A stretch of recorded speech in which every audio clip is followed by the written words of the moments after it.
And guys, today, nagpe-prepare kami ni tita dahil birthday ni Lolo. So, ayun. Tuturuan ko ngayon tita ko na mag-vlog. I-open natin yung kanyang professional dashboard. So, paano ba maging isang content creator? At paano kumita dito? So, let's start. Example natin, yung tita ko. Tutulungan natin siya maging content creator at kumita dito sa Facebook. So, ayan guys, ito yung tita ko. I-turn on natin yung kanyang professional dashboard. Hala, ano siya, not available. So, bakit not available? Ibig sabihin, nakalock yung profile. Huwag nyo ilalock yung profile nyo.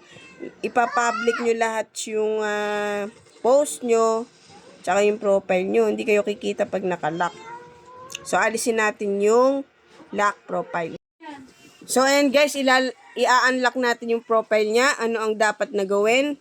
First step, punta tayo sa settings. Okay, just click this setting and then settings. Click settings. Punta tayo sa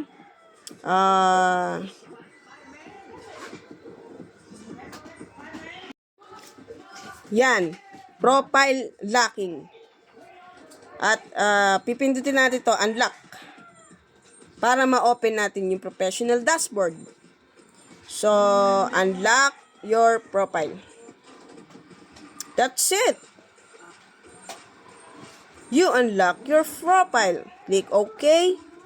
Then, next step natin guys. So, ayan, naka-unlock na po yung profile ni tita. Pupunta po tayo dito sa tatlong dot sa right side, sa taas. And then, i-click natin yung turn on professional dashboard para kumita na siya on Facebook. So, ayan guys, next natin. Next. Public. Kailangan naka-public. Para lahat ng followers and non-followers mo, makikita lahat ng post mo. Next.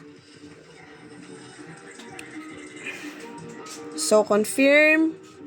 Use public default audience settings. Confirm. So, ayan guys. Pwede na si tita kumita sa Facebook. Basta, i-unlock naman natin tong monetization tools niya. Stars. Pwedeng kumita siya sa stars. Ano yung ibig sabihin ng stars? Ito yung niloloadan sa GCash. Yung stars, sinesend siya dun sa mismong comment section. And then subscription. Pwedeng kumita si tita dyan sa subscription and stars. Next. Okay. Next. Go to professional dashboard. So, kailangan reach more people. Yan, update natin. Welcome to the journey of being a content creator. So, ayan yung itsura ng professional dashboard niya, guys. Meron siyang challenge. Dapat mong i-complete. Pero, kahit hindi mo siya i-complete, okay lang din. Pero, much better na i-complete mo siya kasi mas ibubos ka ni algo. So, ayan. Mga tasks. Get 5 new followers. Create new public posts. Get 10 interaction your posts. Get 20 more views on your content. So, ito yung mga basic challenge. Na ano ko na yun eh. Na-achieve na yun eh. So, paano ba simulan? So, ayan. Okay na.